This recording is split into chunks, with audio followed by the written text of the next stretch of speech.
Welcome to Tales from the Fandom, a podcast that brings a special guest out of the multiverse and straight to you.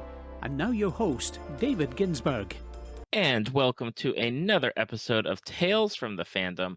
I am back with yet another returning guest as they keep coming back for more.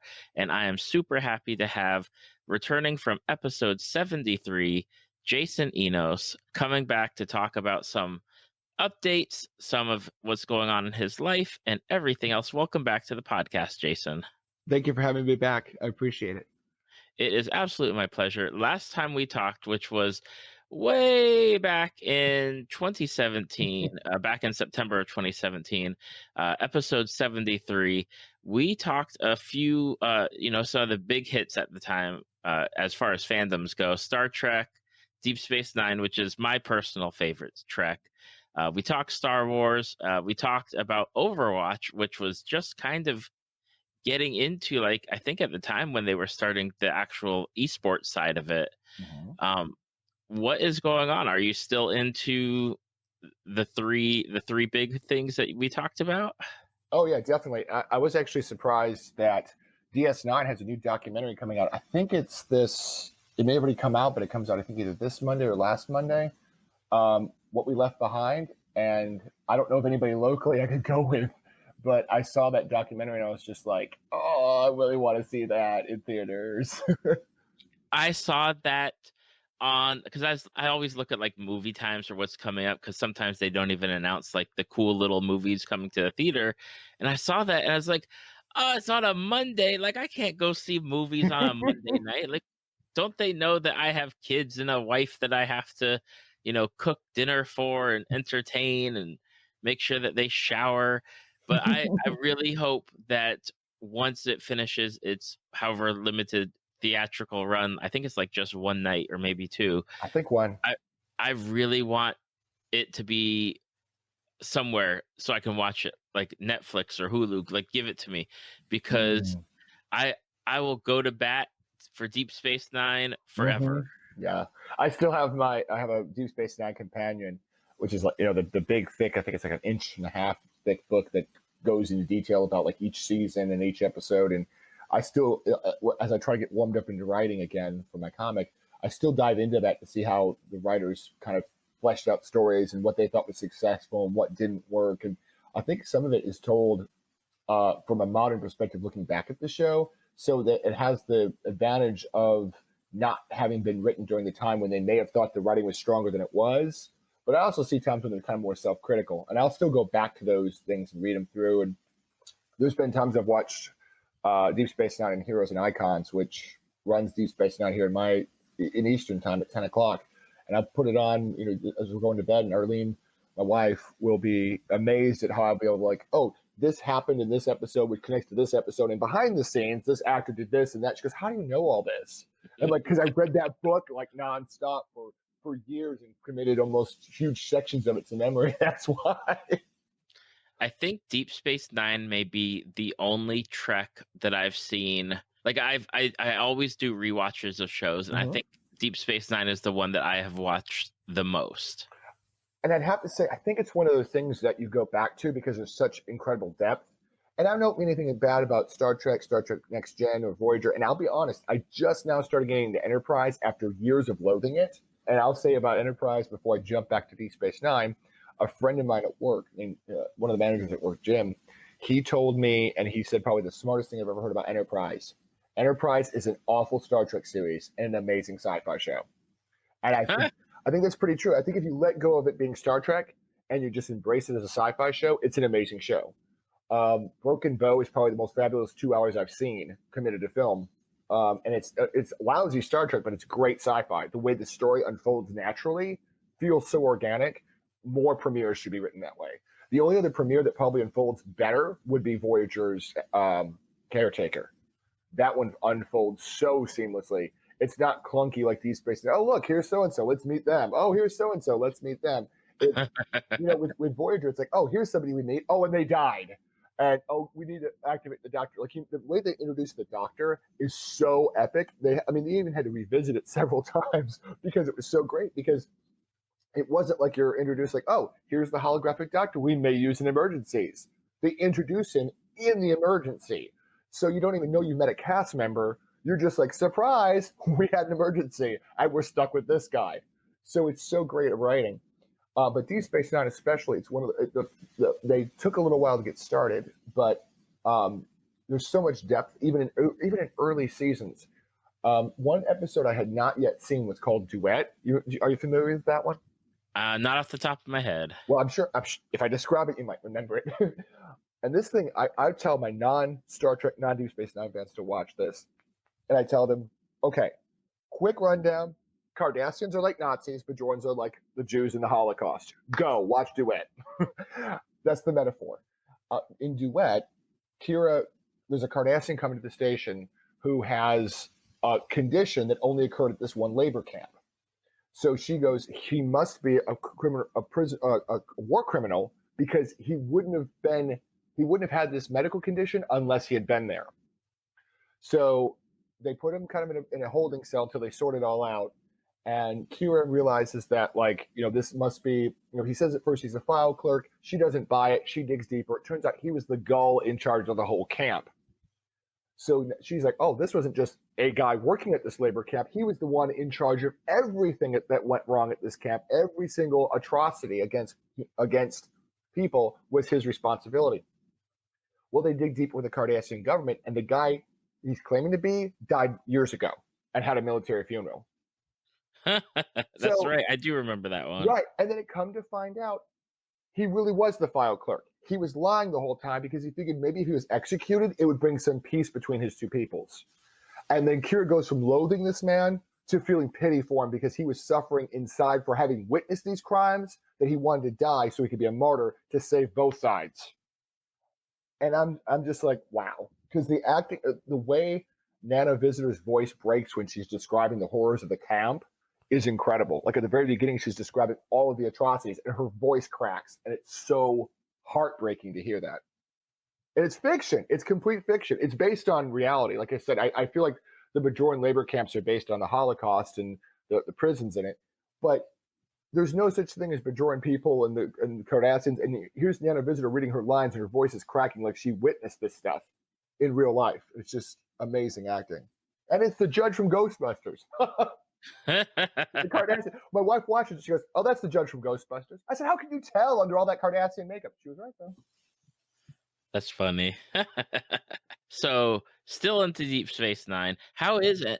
Okay, so you said Enterprise is more a good sci-fi show if you disregard Star Trek or disregard its connection to Star Trek. Have you watched any of Discovery? No, I've seen, I think, one episode they had as a trial.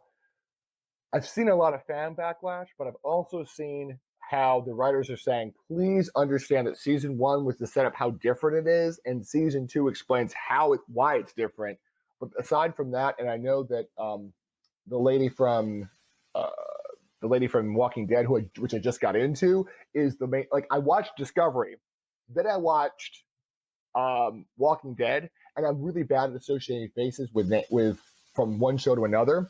So when I went back and watched it again, when I went to the fandom of Discovery to read about it, I was like, oh, it is Sasha from Walking Dead. So like when I watched Walking Dead, I didn't recognize I'd already seen her in Discovery. So I have a horrible association with that. If I see the same person twice and they look a little different, I won't recognize them. Arlene can see somebody, my wife Arlene, she could see somebody on a show and the people could be 50 years difference and she'll go, I know who that is. I'll give you an example. White Christmas, the musical. She watches and sees the housekeeper. She goes, that's a nun from Sister Act. There must have been 30, 40 years between those two movies. But she was right. It was the nun from Sister Act. So Discovery, I've only seen, I think, one of the episodes with the Klingons and stuff. And I remember people saying, oh my gosh, those aren't Klingons. And I don't know. And I've really gotten to this writing blog called Just Right, WRITE, on YouTube. It's excellent. And one thing he talks about is why he feels Star Wars The Last Jedi failed with audiences. He says, I'm not saying it's a great movie. I'm saying it's not as bad as people make it out to be. He says, but the reason it's bad as a Star Wars movie is because it tried to break all of the formulas the fans paid money to see. And that's why it failed. it's almost, and I agree with him, because it feels to me like he's almost like, haha, you didn't get what you wanted. Like, one of the things and I'm jumping from Star Trek to Star Wars now. Sorry, I'm kind of going rogue here. And if I'm shouting, let me know. My headphones make me talk louder.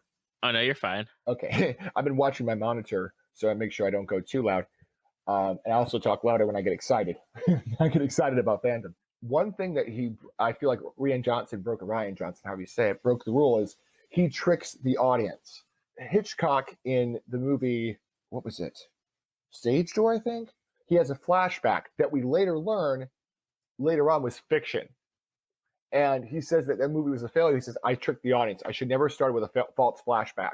The flashback, now see, nowadays you watch it with today's audiences and you're like, we're used to flashbacks being not necessarily truthful, because if we know it's being narrated by someone, like with Rashomon, when we see the flashback, we know it's the narration of the person and may be unreliable.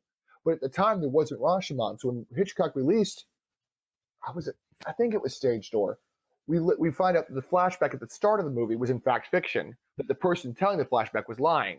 But at the time in cinema, no one actually was used to the idea that flashback was being colored by, we were seeing the narrator's words come to life, truth or not. And at that time in cinema, if you saw a flashback, it was like the cameras went back in time to film it, if that makes sense. Mm-hmm. So I feel like that's where Last Jedi failed, was because they went to such great lengths to make General Holdo look incompetent that at the end it's like, tee-hee, she's completely competent. We feel betrayed as an audience because we were basically lied to.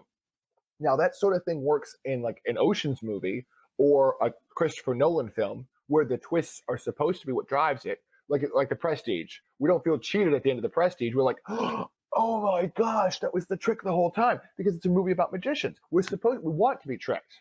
We don't go to Star Wars to be tricked. We go to Ocean's 11, a heist movie, to be tricked.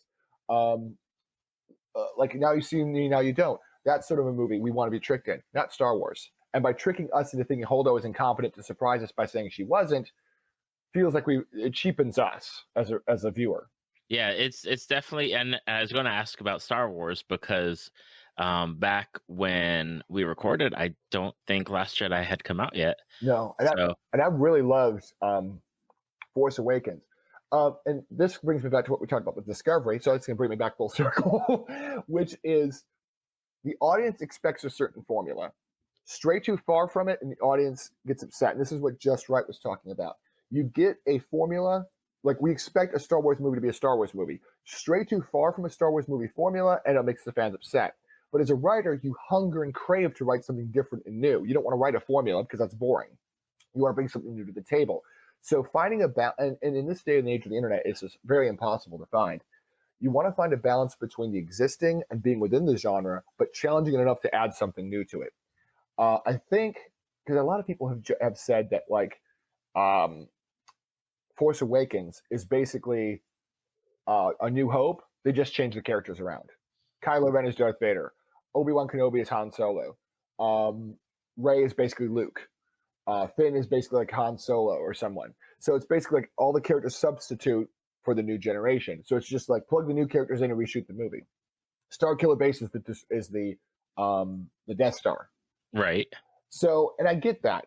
But at the same time, it didn't feel like the same movie to me, just because the characters are so different, even if they're archetypes of the same kind. Like anyone that would compare, yeah, I understand Han fits the role of the Obi-Wan type, but if you look at the difference between how Han plays Han and how Obi-Wan, well, like, I'll give an example. The way Obi-Wan sacrifices himself to die, Han does not sacrifice himself at any point in that movie. That is not his character. So we have the similar situations, like history repeating itself, but with the characters in their characterizations in those slots.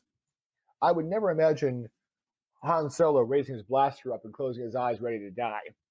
Not like when Obi-Wan turned off his lightsaber, like, okay, go ahead and kill me, Darth. Mm-hmm. And there's, I don't know if you've ever seen CinemaSins before. I don't believe so. Well, sometimes he nitpicks a little bit. He admits he nitpicks for the sake of making a funny movie. But sometimes if there's a moment that's so great, he'll give back. He does a sin counter, and he adds sins for every movie. I guess sin is the best word for it. That's committed, like movies that start off with tons of narration. He's like, that's kind of lazy writing. It is true. It gives you exposition without actually seeing it as an audience, and it's overused is the problem. Well, he says that thesis with Obi-Wan when he closed up his lightsaber, just that moment is so bad. He says because he knows Luke won't leave without him, and he knows he'll become more powerful if Darth Vader kills him. So he sacrifices himself in a move that not only makes him a spirit that can never leave Luke now, but also means that Luke can't stick around and maybe get captured trying a foolhardy rescue of him. Is so great that he gave sins back for it. Like he counted back because it's true. I mean, at first you're like, why would he do that? But then you think about it, Luke would have stayed behind to try to rescue him. But by having him die, it gave Luke the, oh my gosh, I need to get out of here.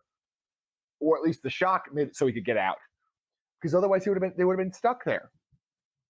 So the sacrifice was absolutely brilliant. And it proves that Obi-Wan isn't some weak fool. He is a bad A that made the right move. I was going to say with Discovery, I feel like the problem with, and this is coming back to the Star Wars problem, Discovery Season 1 strayed so far from fan expectations that fans just started all immediate backlash against it. And the writers saying, we promise Season 2 explains so much. We promise. And I've seen a little bit, I haven't read too much about the season, but apparently a lot of people have been saying, see, y'all were waiting for answers and they were coming. And it's a gutsy move to make an entire season that basically poses questions but gives you no answers. Mm-hmm. But at the same time, if you can pull it off, in the long run, it's worth it. And I think part of it's because Discovery has the beauty of being on a system that already has it paid for. If it was on network TV, it would have been canceled. Exactly. And that, I think, for me and Discovery, because I've heard the same thing, get through Season 1, Season 2 is excellent. The thing that frustrated me the most with CBS specifically was I feel if you're going to have a Star Trek show, it damn well deserves to be on prime time. Amen. Thank you. Yeah, I don't have to pay for it. That sounds lazy to me. I pay for Netflix already. And speaking of like storylines and stuff that maybe find their way into places that normally wouldn't be found. You know what else we can talk about? Stranger Things. I don't think Stranger Things existed back when we did our recording. I think that came out October 2017, didn't it? Probably, yeah. Yep. Because I think, Christmas time. The first one came out around Christmas, was set in Christmas. The second one came around in October and was set in Halloween. The third one's coming out in the summer and set around 4th of July, from what I understand. Now, for that, and also I got into Black Mirror, which is actually an excellent show too. Don't watch the first episode, though. I wouldn't have that. Do not watch the first episode. But Stranger Things, one thing that makes the Duffer Brothers my heroes in that sense is that much the same way that Discovery is, and Netflix as a whole is, a lot of the stuff you see on Netflix wasn't produced for Netflix, even though it says a Netflix original. And Black Mirror is a great example of it. Black Mirror was a BBC show. It ran its course. Nobody wanted it anymore. And then Netflix says, you know what? We'll pay for it. And they do that. I mean, how else would we get Woody Harrelson and Kevin Costner in a movie called The Highwaymen? They made the movie. No studio wanted to buy it. So Netflix says, we'll buy it. And that's my friend who's a filmmaker, Adam. He was telling me that Netflix has been a great model because all these indie film studios make movies. Studios look at them and go, these aren't commercially viable. Buy. And then Netflix says, okay, we'll buy it. And then they get a chance. So all these indie filmmakers are having a chance to make these really quirky, offbeat films of better content and quality than the general predictable plots you'll often see in the theaters. And the beautiful thing about it is like the Duffer Brothers apparently were rejected by 16 networks before they went to Stranger Things to Netflix, because the main argument was, well, how are we going to do an adult movie about kids, adult TV show about kids? And they're like, The Goonies? That's a very adult film about kids, but not super adult. And nobody was getting their formula. But Netflix says, we'll give it a try. Huge smash. Because the problem with a lot of major studios is they're driven by that profit model. They have to make sure that people will buy it, advertising, what have you. And see, with Discovery, they have more chances to be more daring with their storylines, more daring with taking choices, because they could honestly just sign up for another year. CBS is funding it. If people have already paid for the service, they already got it. Netflix can be a lot less discerning, because people have already paid for Netflix. They've already paid for that subscription. so they can get money coming in, and not have to worry about if the model doesn't work or not. I think about like how Blizzard developed Overwatch, and they took 10 years to develop Overwatch, and the game they got wasn't the game they started with. It's way different. Right.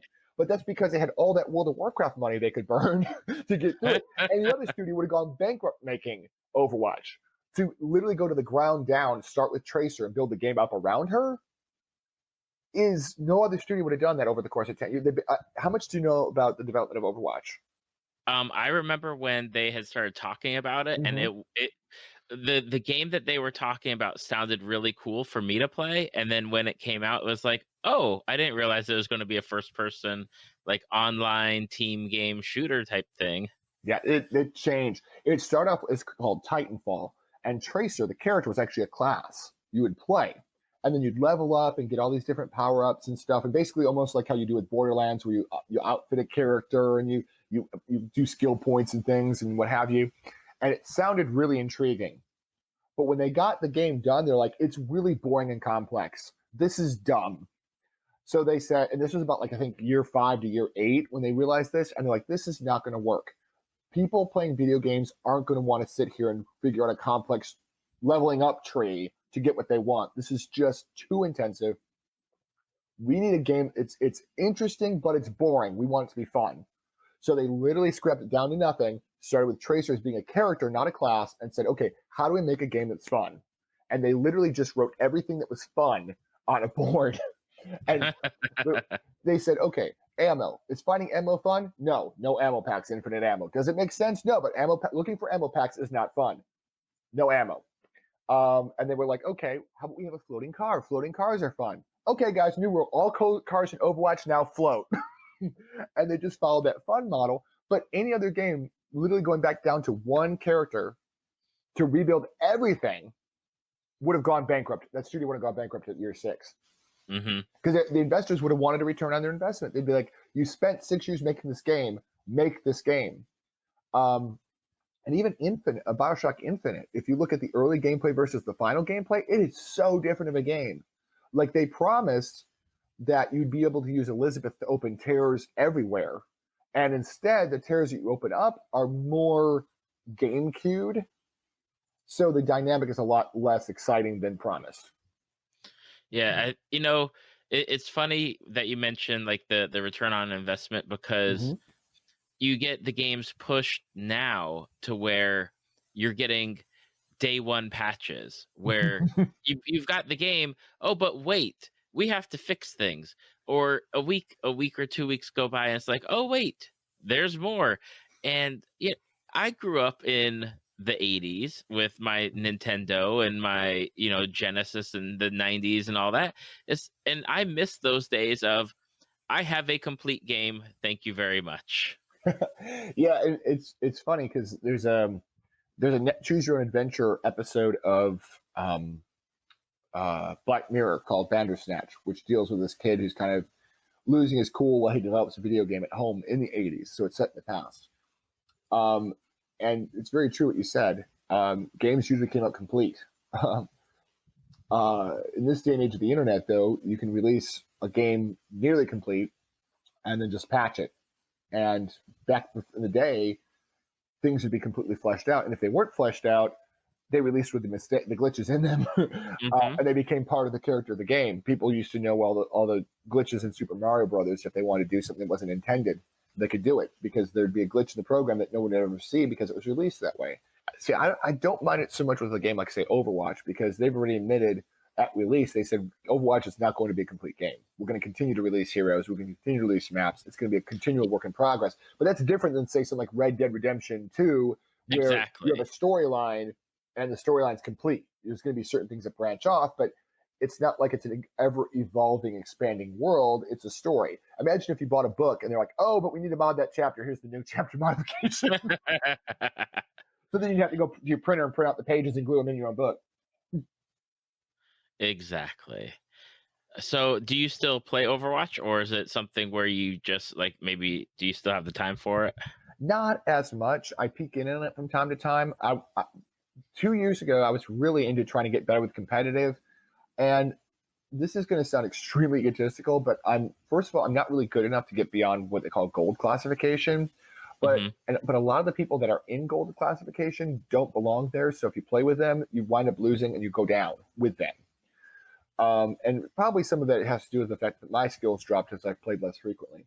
But the appeal of trying to get to a higher level is lost because a lot of the people that used to play Overwatch very faithfully have gone on to other games. So a huge bulk of the player base now has been playing Overwatch for less than a year. And one of the most frustrating things I've had recently was explaining to someone how you don't play a character a certain way. And they're like, no, this is, you play them this style. And I'm like, no, you don't understand. I literally have 3 years of experience, and what you're saying to people is completely wrong. And they were like, no, I'm not trying to insult your 3 years or anything, man, but you play it this way. I'm like, no, this is why you're going down and losing. Because you're not, here's someone who has 3 years of experience telling you don't do something. You're doing the exact opposite and saying, but I've played this game for shorter. I know what I'm talking about. And I'm like, I have played this character in iterations you've never even seen before. Like my main character is Symmetra. I've literally played and learned to somewhat master 3 different versions of Symmetra. So there's people playing the game that have never even seen the first version or the second version. They're just used to the current version. And I'm like, I've been playing this character so long, they've changed her 3 times. And I'm still playing her. So, it's like I feel like that old man who's like, back in my day, I used to do this. And sometimes it's frustrating because people will pick up Overwatch. As you said, it's a team-based game, but they'll pick up Overwatch like it's Halo, what do you call it? When you have the big, 20 versus 20 people, like the free-for-all, kill everybody, red team versus blue team. And that's not about eliminations, but people plunge into Overwatch like, if I get more kills, we'll win. And it's not. It's about achieving a goal. And teamwork on Overwatch is very hard to find. Most people fancy themselves DPS players, pick a character that shoots things, and no one learns to master the tanks and the healers. And the teams that have the tank and healing mastery, actually, they're the ones that actually, I feel like, tend to win. Because that's the skill set most teams lack. Because most people play shoot-'em-ups. Exactly. And I know I had talked with a different guest about Overwatch because one of my friends is like, you need to play Overwatch with us. You need to play Overwatch. So I got it for the PlayStation 4. And honestly, I've never played it.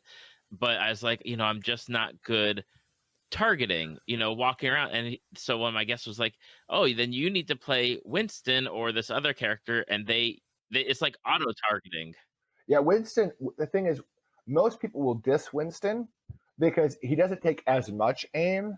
He takes a different kind of aim. With Winston, because he has a lightning gun, he does a lot of crowd control. So he doesn't deal very much damage, and a lot of it kind of locks onto the targets that are nearby. But it's funny because like the high-end teams that have high-end tanking always have a Winston. But finding a good Winston in quick play in regular Overwatch, most people are like, why would you pick Winston? Because he's actually one of the best characters in the game. Because the goal isn't to kill, the goal is to crowd control and achieve goals. And Winston, with his ultimate, because he pushes people away, it doesn't kill that person, but it clears the way to do whatever you're trying to do. Capture an area, move a truck through. So Winston is actually, to me, the ideal Overwatch character because he emphasizes the fact that kills aren't the key factor, but achieving a goal. And Winston's a huge goal achiever. The thing with Winston, and I'm going to go into gameplay for a second, so forgive me if I bore you. Winston, this is what people do. They'll jump into a crowd, put the bubble, and zap people, jump out.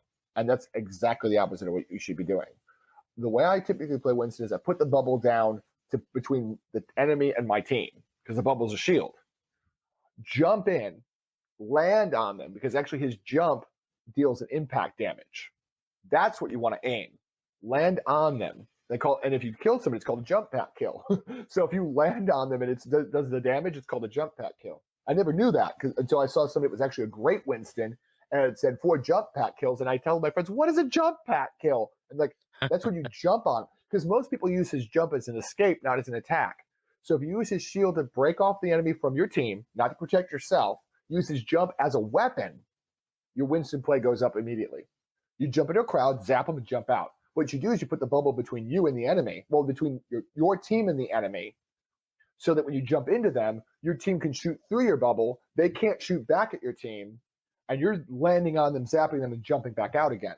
But that's how you play Winston typically. But so many people play it as jump on them, jump near them, bubble, zap, and jump out. And by that time, you'll either die because you're too far away and your team has no way to get to you, or you've wasted the abilities in the wrong directions. Like you'll see the healer Ana, she's a healing sniper. They'll try to snipe with her like she's Widowmaker, and that's not how her skill sets lie. In fact, they made sure that her headshots do not deal any extra damage. So people don't walk around with Ana trying to get headshots like you would a traditional sniper. But what do you see in people in Overwatch? Playing Ana like she's a sniper, not a healer.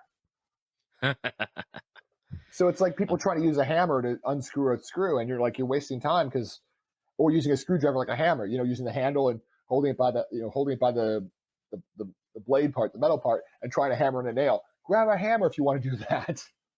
Exactly. That is the one thing I do love about Overwatch, even though I still haven't played it, is that I love that they still develop the world, and you get like these really cool like mini animation, like mini movies, or you get like written stuff, or you get new artwork, and you get new like speculation. Is I think that's one of the things. And dang, if I would love if they just buckled down or said, you know what, we're going to do like a series and just start going, because I want so much. And the thing is, they kind of have promised more shorts. They actually have what they call seasons for the shorts. But the problem being is that I've seen an estimate online. The animated shorts cost anywhere from $1 to $2 million to make, according to rough estimates. Think about a $2 million short released to YouTube. That doesn't make them any direct profit.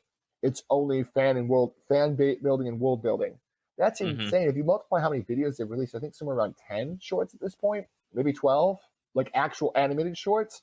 That's well into over $10 million in making these things. The thing is, they're all beautiful. Most of them have a heart-wrenching moment. Some of them have brought me to tears without shame. Which one have you seen? Any of them? I'm assuming you have from the way you talk. I know I saw the Mai one. Oh, May? Oh, the one when she's in Antarctica? Yeah. Yeah. That one, when Snowball, her little robot companion, sacrifices his energy to save her, it's like a death scene, and I'm almost crying every time. Even though he's not dead, the fact that he sacrifices all of his battery power so she can complete her experiment to survive is just one of the most beautiful self-sacrificing moments I've seen in anything. And I'm not ashamed to say I teared up. Every time I watch that, I know it's coming, I still tear up. And also at the end, the ending of that short is so brilliant because it doesn't show her succeeding. It shows her on her way to go find success. And I think there's something beautiful about it, because we know she survives. We know it. But I think there's something so beautiful about just her being in the middle of nowhere with nobody saying, we got this, we're going. And it's like, you're in the middle of nowhere and you could possibly die. And we know she makes it, because otherwise there wouldn't be her in the game. Right. It's in the lore that she survives. But at the same time, to have nobody, because in the middle of the short, she faces that same situation and backs off of it. And then to find the courage to actually just be like, this situation is hopeless, let's go. And she does it. It's just so beautiful. We were talking before we started recording, and with everyone that's coming back, I always ask like, oh, what are you into now, if there's anything new? And you had mentioned that you finally had started watching The Walking Dead. Yes. And I have to say that my wife and I got into The Walking Dead when it was first airing, but we dropped off, I believe, right around the end of The Governor, where there was like the big attack on the prison, and then we stopped watching after that. And since then, I've been kind of keeping up with what's going on, but not watching it. Yeah, and for us, like for Arlene and I, we'd always heard about how great it was, but it's one of those things that like we don't have cable, so I haven't kept up with any shows. Like everybody talks about, oh, Game of Thrones. I don't have HBO. I don't know what. I mean, I know what Game of Thrones is and what basic plots are going on, and well, not plots, but basic characters and situations and things, and what kind of a show it is. But same with Walking Dead. We don't have AMC. We don't have cable at all. So we've always heard about how great it was. And one day, Arlene just says, let's see what all the hype is about.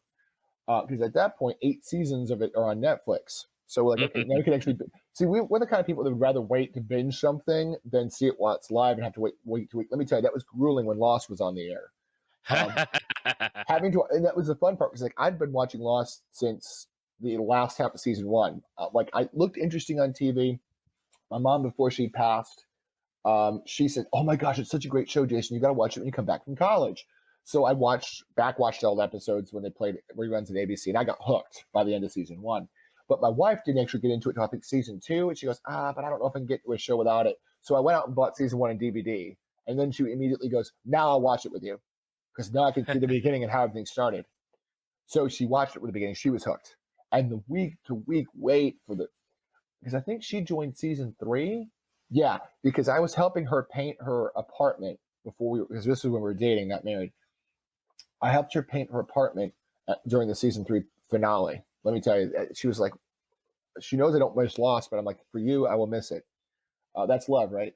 Yep. So I went and went on ABC.com and watched it the next day. But she was like, I don't want to watch it. And then I got season two first because I loved the stupid hatch. Then I got season one. She goes, "No, I'll watch it with you." And we watched it from the beginning. Actually took a disc with me to Florida. We went to visit her dad down where you live, actually. Because her dad has a movie room with a big screen. And we watched Lost on a huge screen, projector screen. That was a very great experience. But, this is the sort of thing we do. We start from the beginning. If we can't start at the beginning, we don't start at all. So when we knew that The Walking Dead was on Netflix from seasons 1 to 8, we started at the beginning and went through the whole series. And we probably binged most of season 3 because, the first seasons are short. We probably got through season 3 within like 2 weeks. And the next couple seasons took about a couple months. Just because they're longer seasons and sometimes longer episodes. I will say this, though. The later seasons of The Walking Dead have some great moments, but they also have some moments you're like, oh, no, honey, no. If you ever want to look up what's awful, look up Deer Walking Dead. The CGI deer are just awful. There's an episode where there's CGI deer, and you're like, oh, hey, honey, no, those are awful deer. You could, anybody that's ever seen any animals alive, you can tell those are CGI. So, there's some good moments, though. I'll be honest, one reason I kind of hung on for so long was because I love Jeffrey Dean Morgan as the comedian in Watchmen, even though that movie has its pluses and minuses. So when I knew he was going to be, when I heard he was on Walking Dead, I'm like, how? Because that was the thing. I followed the fandom without watching the show. So when I saw Jeffrey Dean Morgan was on The Walking Dead, I'm like, how is he just now on The Walking Dead? How do you introduce new characters?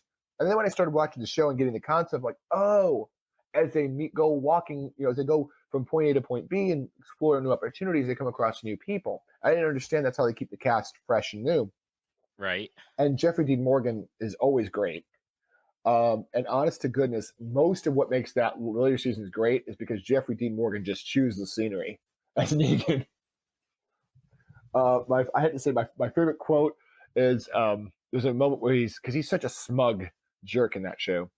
And I forget what he says, but he says something along the lines of "easy peasy lemon squeezy," and I just thought that was just such a funny line for a person who's like a villain to say. Exactly. His smugness, though. So, do you have a favorite character as you have watched The Walking Dead now? Did you get a favorite and then the next episode they killed him off? No, I would have to say my favorite is Daryl. I didn't think he would be going in, but as the show developed, I found myself gravitating toward Daryl like I gravitated toward Sawyer. I feel like Daryl is the Sawyer of Walking Dead in that he's kind of got a seedier side, but as things got tough, he lets the good side that he kind of tries to resist come through. Like the whole time he's like, I don't really want to be this good guy, but he can't help but be the good guy in spite of himself. Mm-hmm. And I think that's what makes Daryl so interesting to me. Because Merle's like the polar opposite of him in a sense.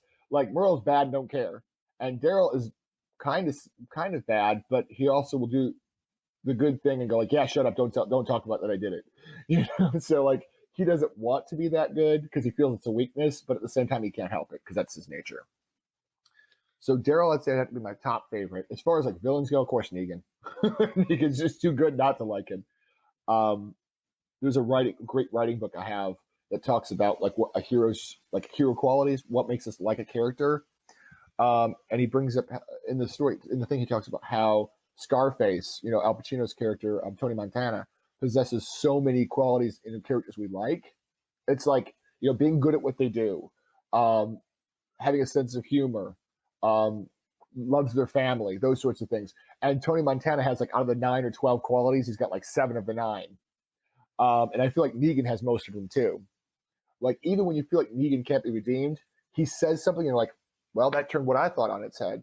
Like, when you find out what Negan did for a living before all this hit the fan, you're like, oh, gee, so he's just a tougher version of what he was before. And then it changes your whole perception of who he is. So I was going to say, I remember, I don't know if you ever saw the movie The Postman with Kevin Costner, and they have the bad guy, they sit down and talk to him, and he's like, oh yeah, back before the, like, whatever happened, I was like a salesman. And you're like, what? And it's the same thing. You just don't expect, like, certain characters to have, like, the backgrounds that they have, and yet here they are. Yeah, and, like, they speculated, like, what Daryl did before all this, and I don't think they ever answered the question. And I think it's like the Joker. Sometimes it's better to have an origin story that we don't have the complete answer to, because the actual answer would be so less interesting than the question. Like J.J. Abrams' question box. If you ever open the box, the contents wouldn't be nearly as interesting as speculating what's in the box. I feel like sometimes we get so pressured into asking what is in the box that when we open it, it's not as exciting. And I think we need to have some mystery in our storytelling. And I know it makes people feel cheated, but some answers are less interesting than the question. Exactly. Like, what are they going to say? Daryl was a fisherman. Mm-hmm. There you go. Like, Daryl was a fisherman. He liked to hunt and ride his motorcycle on the weekends when he wasn't fishing, with his angel wings on the back of it. On the vest. So, there you go. Like, Daryl the fisherman. It's not nearly as interesting. And Negan, to me, I think we need those moments for villains to humanize them.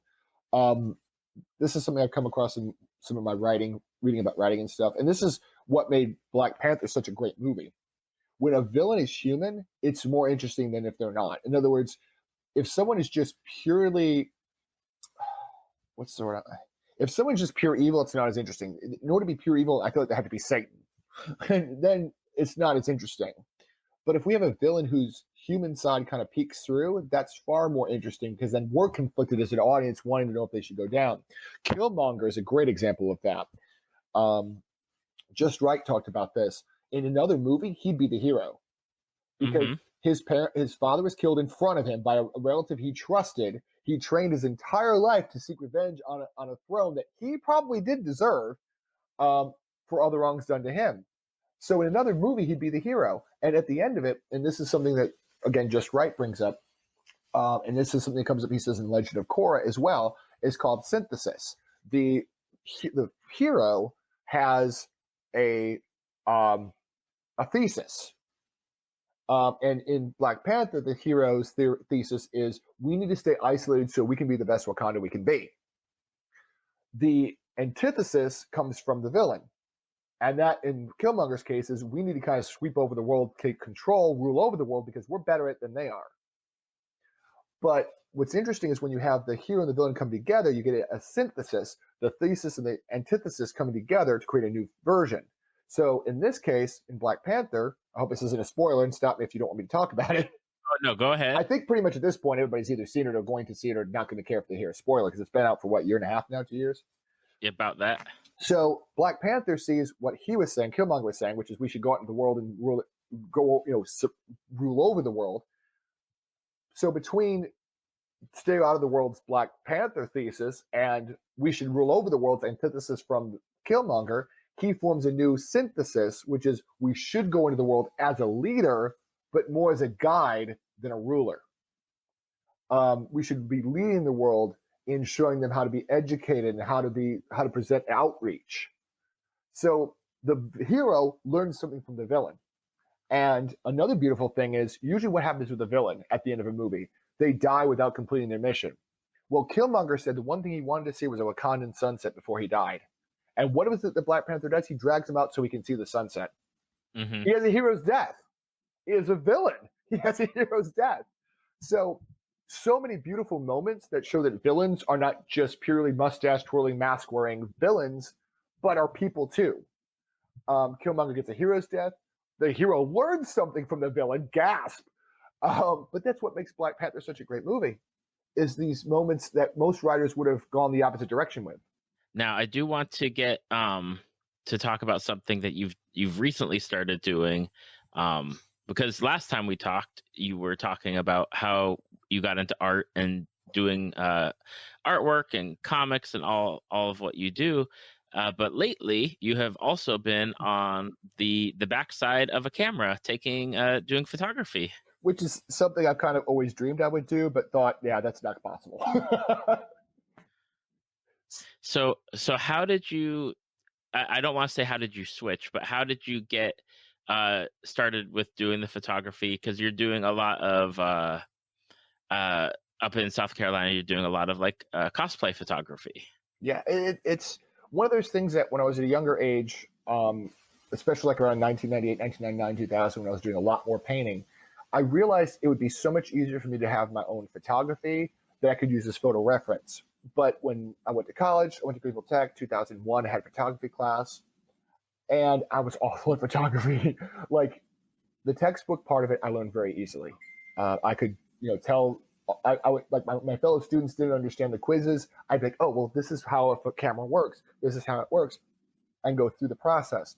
But when you put me behind a camera and said, shoot whatever you want to shoot, I would never have any good subjects. Part of it, and this is true in my art too, I have sort of a fear of the infinite.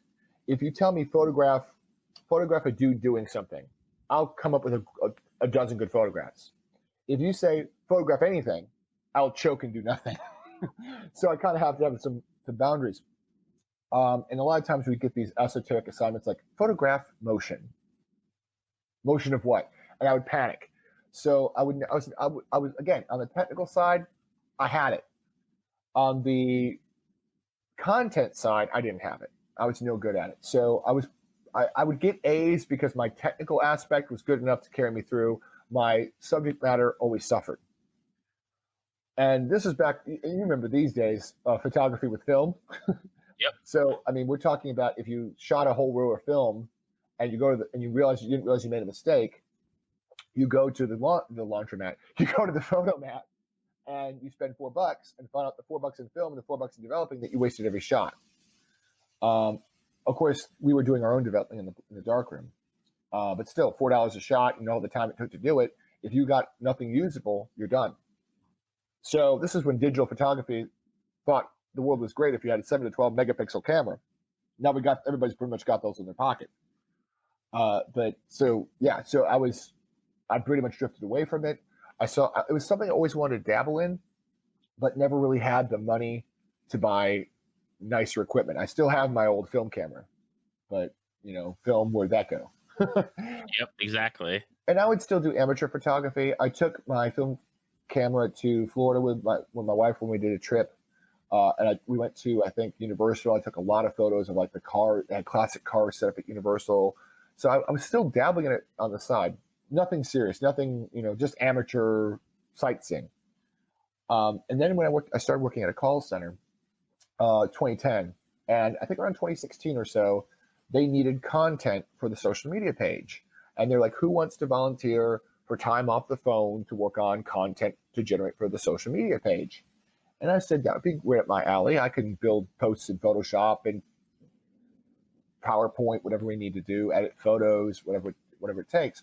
Well, as I started working on this project at work, in this call center, generating content for this corporate website, the corporate social media pages, I found that the greatest need wasn't in building the posts, but in generating the content in the first place, generating photography of the events, photographs of coworkers that have won awards, photos of the company picnics, and various things. So they're like, "Can you do photography?" And I'm like, "Well, not really great. I mean, I've had a class in it. I've got my cell phone."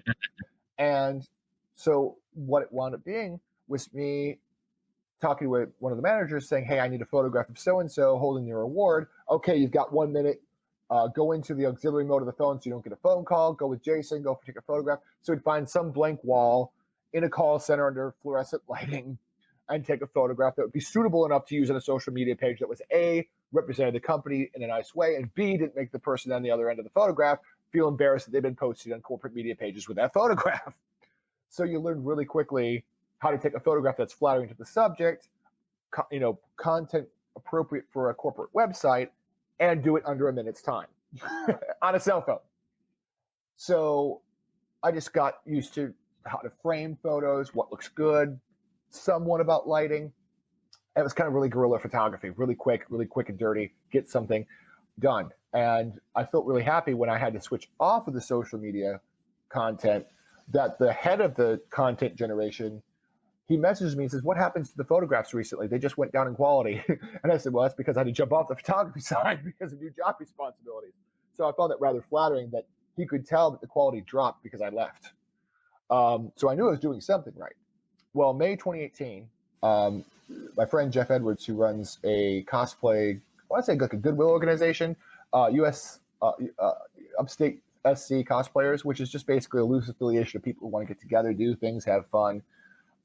So we have group get-togethers. There's dinners, well, not dinners, but like meetings at the local tea bar. It's a good way to just meet new people, swap stories, talk about what you're doing, those sorts of things. So it's a pretty good Goodwill organization. And a long time ago, we had a group photo shoot where photographers and cosplayers showed up and just worked for portfolio. So Jeff said, let's do another one, because this had been happened before the group existed. So he says, it was a good thing, but it's too much for one person to organize on their own. Let's do more group things now that there's more of an organization. So I said, okay, that sounds great. And our mutual friend, Sadie Waycaster, which I'm sure she's been a good friend of this show. Absolutely. And that's how I met you, is through her. She was kind of put in charge of doing the first get together. And I was like, I asked her, I said, I've done some photography. I'd love to join in, maybe learn some things.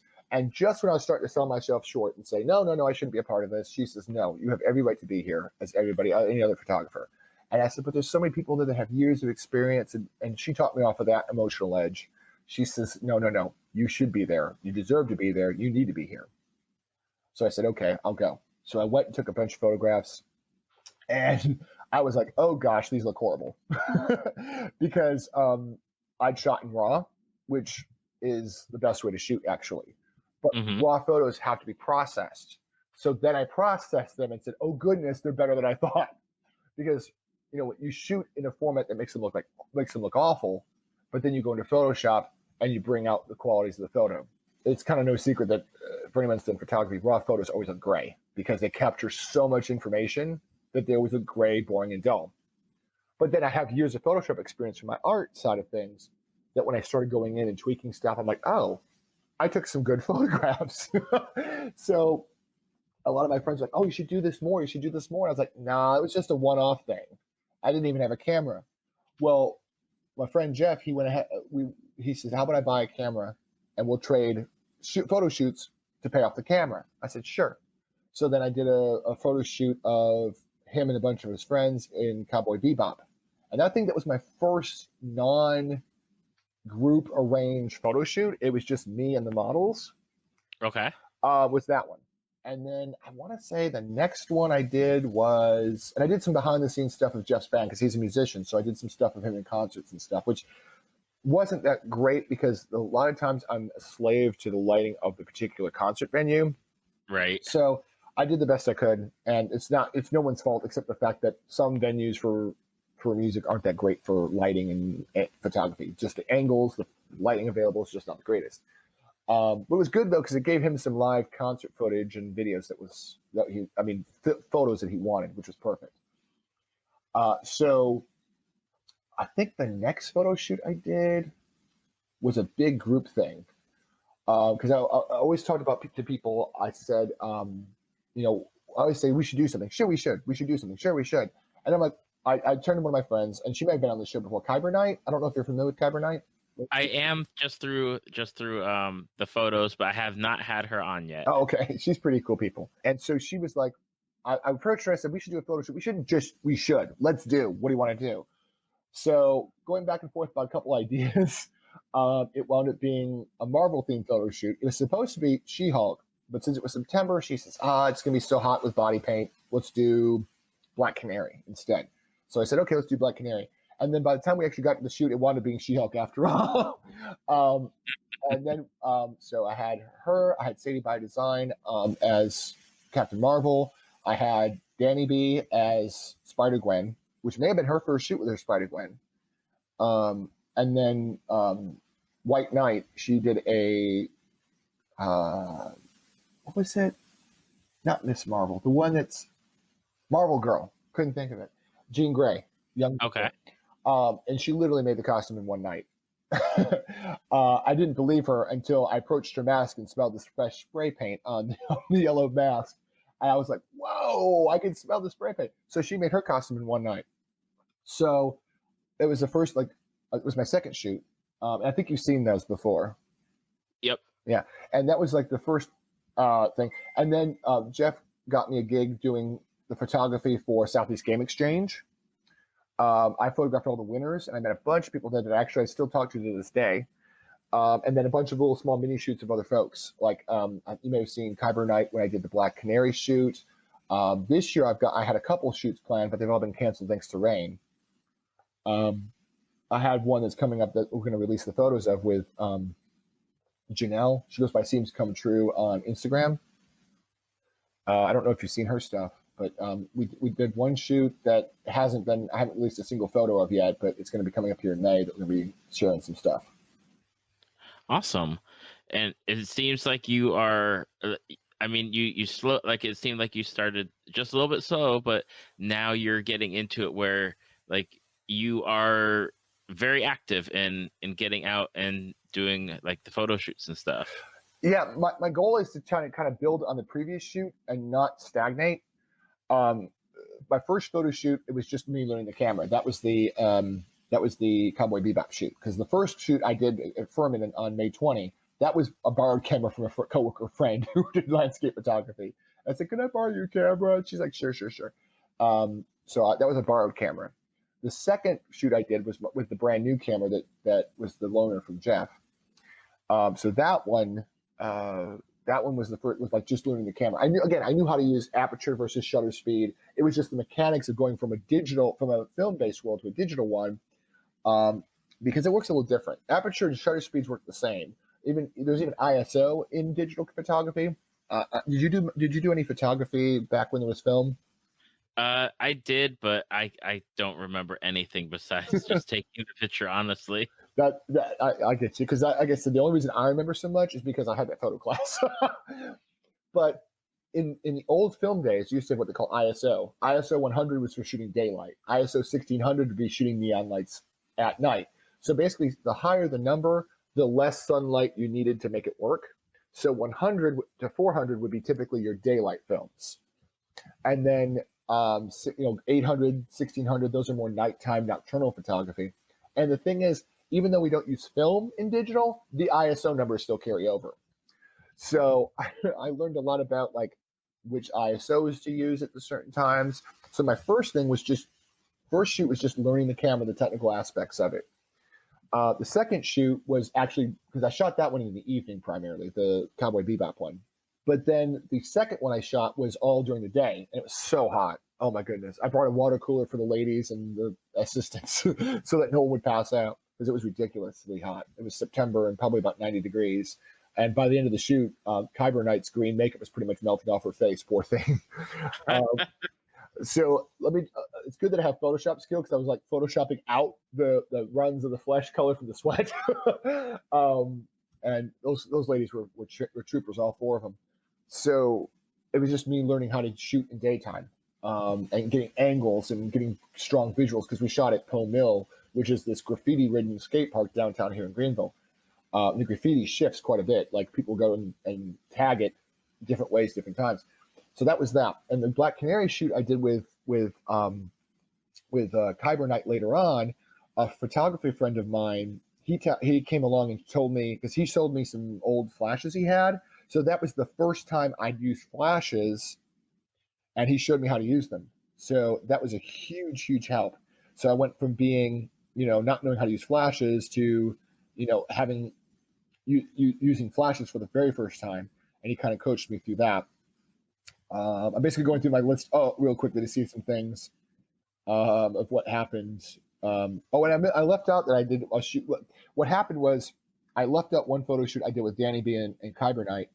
It was a fairy shoot, and at the last minute, because Lindsay had Kyber Knight had a cancellation, so she goes, "Can we meet downtown, do some photographs tonight?" So I said, "Sure," but then it rained and the lighting plummeted. So we had to use cell phones for lighting. We used the cell phone flashlight as like a substitute flash. And it just reinforced that I needed more flash photography in my life. So then added flashes with the Black Canary shoot. And I just now learned how to use 2 flashes. So if I have to not be in the sunlight anymore, I can do studio photography if I need to. That's awesome. I'm super happy that you're like, because I know that for a while, there was stuff with your art as far as, you know, getting people to I think is on Twitter, there's like a thing about like recognition of art and artists, and how are you going to say that like the art isn't good enough, or getting those breaks of even just having someone look at your art, but yet like all over your Twitter bio or whatnot, you've got like links to your art and go here and check it out. And here's my art that's posted. And like is totally, I remember reading your Facebook page is like, oh my gosh, like I just want the best for him. And yet, dang it, someone needs to give it stuff a look. And to be honest, one thing I've learned to do a lot more in this last year and a half or so, maybe 2 years since we last talked, was I try to be very positive about stuff. Like I've learned a lot of internet exposure. First of all, it doesn't get you much. One of my good friends, Olivia, she goes by Avant Geek. She is very famous, but you don't get money for being well known. Right. And that's one thing she talks about a lot. She's like, don't confuse exposure with profitability. And she's right. She's been in so much stuff. You could Google things she's made and her face instantly pops up. She's a meme. Her meme has been posted in dressing rooms of famous Hollywood celebrities. Jokes have been made about her, some of the things she's done on late night shows. Blogs everywhere have written about her. The funny part is, one time I went to a convention with her and her friends, and someone said, "Oh, I love your costume. By the way, did you know that somebody else does amazing costumes too? And maybe you like following them?" And it was her own work they were showing back to her. That was a beautiful moment to have witnessed, because then she goes, "Actually, that's me," with a bright smile on her face, and the person completely fangirled back because she didn't realize she was introducing Olivia to her own work. So I've learned a lot about in the last couple of years about that. You know, the difference between exposure, profitability, and success, and they're usually not the same thing. I'll give you an example. I don't know. Did you see the photo I took of Cat of All Trades, the Borderlands Zero costume? I think so. Like most of the time, it's a slowly building audience. Most of the time, I'm lucky to get about 80 likes on a photograph. A fairly successful one of a popular, and there's the thing too. The more popular the subject matter, the more likes you'll get. If I do something obscure, 20, 30, 50 likes. If I do something that's popular, about 100 likes. If I'm doing something that's topical, maybe upward of 130.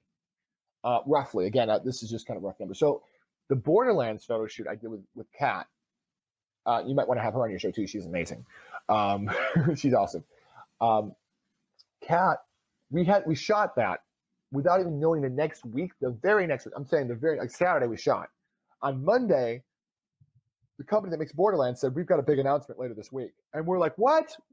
I told Kat, I said, "Did you plan this?" She goes, "This is news to me." So Wednesday morning, they announced there's going to be a Borderlands 3. So I said, "Kat, we should get a photo edited so we can post it." So she goes, "That's a great idea." So I edited a photo before I went to work. Like, we're talking 8 o'clock in the morning. I'm editing a photo in my pajamas. Editing a photo, getting it ready, posting on social media, tagging it Borderlands 3, blah, blah, blah, all the good tags. Go to work. I come back and Instagram says, "Hey, your post is doing really well." Most of the time it says, "You want to boost it? Pay some money." Right. And I'm just like, no. So this time Instagram says, "It's doing really well. Would you like $30 of advertising money for free on us?" And I said, how does this happen? So I said, okay, what do I got to lose? And it schemed it out for $5 at advertising across 6 days of time. So I said, let's give it a try.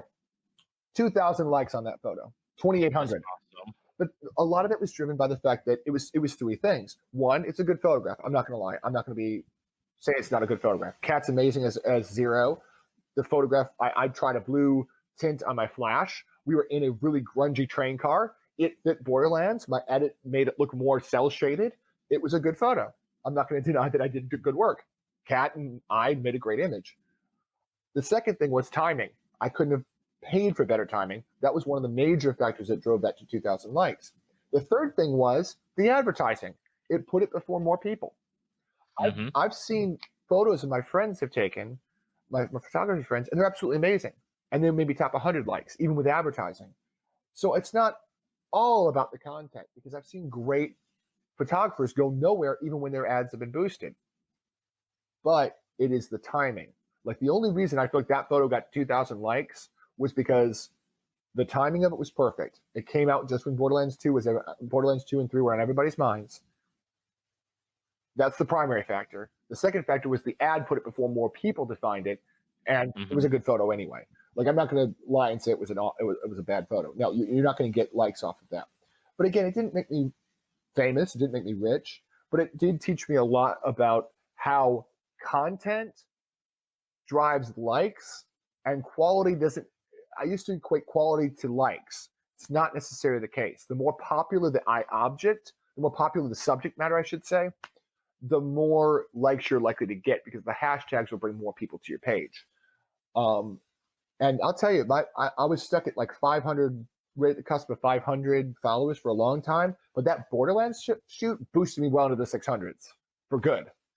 I've not seen that much gain in my following in one short period of time than I ever have. That is awesome. So, I told my friends, I was like, guys, I know my photographs, it's great, because I mean, Kat's just great. And I love the edit. But a lot of that, I told my friends, don't be fooled. A lot of that was the timing of the photo, which came out at a lucky time, and I got $30 in free advertising. So don't see that I got 2,000 likes and think that like I'm better than anybody else. It was two lucky factors, and plus, the photograph is pretty good too. And I think Kat, even for a while, that was Kat's most liked photo, because she shared it on her page too. And I think she did really well with that photograph as well. And that made me happy too, that it brought her a new following as well. Exactly. This is about helping friends, not just helping myself. That's right. That's how it goes. Now, we're running up near the end of our time for today, and I wanted to make sure, where can people find you on the internet to check out your work, either artistically or, I guess not artistically would cover art and photography. What are the best places for them to check your stuff out? Well, I do have a separate web page for my art, but I can't. The link is a little confusing, so I'll try to read it. Let me go ahead and pull up my page real quick, because it takes a minute. I don't have it committed to memory. I will say a quick plug for the fact that I will be at 2 shows coming up. I will be at the Fan Pop Expo, I think it is. It's going to be at the Greenville. I'll find it in a second. I'm so sorry. I intended to have all of this up, and I completely did not. But let me go to my page real quick. Best place to usually see most of what I do is on Instagram, instagram.com/Jason Enos Art, just my name, Jason Enos, and then art. I have a website at jasonenosart.wixsite.com. That's jasonenosart.wix, wixsite.com. And that will pull up my stuff. There's a link on my Twitter, which is just Jason Enos Art. I used to have all these different names for different accounts, but Sadie Pie Design told me to streamline. So I streamlined it. So I'm on Instagram, and I'm on Twitch, and I am on Twitter under Jason Enos Art. On Facebook, it's Jason Enos Comic Art. But I would say probably the best place to see most active stuff going on is Instagram. Awesome. I will definitely make sure to have all of those links in the show notes and on our Facebook page and website, so that way everyone can go check out all of the stuff that you are doing. And Jason, you said you're doing shows. Do you have that information? Yeah, thank you. I forgot all about that. Sorry. So I've got 2 shows coming up. One is Southeast Game Exchange. I'm doing that one again this year. They're moving from Southeast Game Exchange is moving. I think it's in August. It's moving from the Shrine Club, where it used to be, to the Greenville Convention Center, where they also have South Carolina Comic Con. So that one will be in August. So look for Southeast Game Exchange. And there's Upstate Pop Expo. That one's being spearheaded by Richards Comics here in Greenville. And it's called Upstate Pop Expo, and it's in October. Let me see if I can get you some dates. That one will be in the Shrine Club. So Upstate Pop Expo is October 12th and 13th at the Greenville Shrine Club off of Rutherford Road here in Greenville, South Carolina. And then Southeast Game Exchange, I think it's in August 24th. And that will be at the Convention Center, 24th, 25th at Greenville Convention Center. Awesome. So everyone, if you are in that area, definitely go check out Jason, find him, track him down, make him show you stuff, because everything that Jason does is really good. And I have actual physical proof to prove it. I forgot this shirt. Yes. Well, I didn't want to say anything because I the shirt might be, I don't know, like people might get jealous that I have a shirt. Yeah, I don't even know if I have a link anywhere for it, but I have a very small shirt store on, was it which one? TeePublic. TeePublic. I have a very tiny, I think it's under Jason Enos art as well. I only have 3 designs up. I've been meaning to do more, just haven't had time with photography and stuff.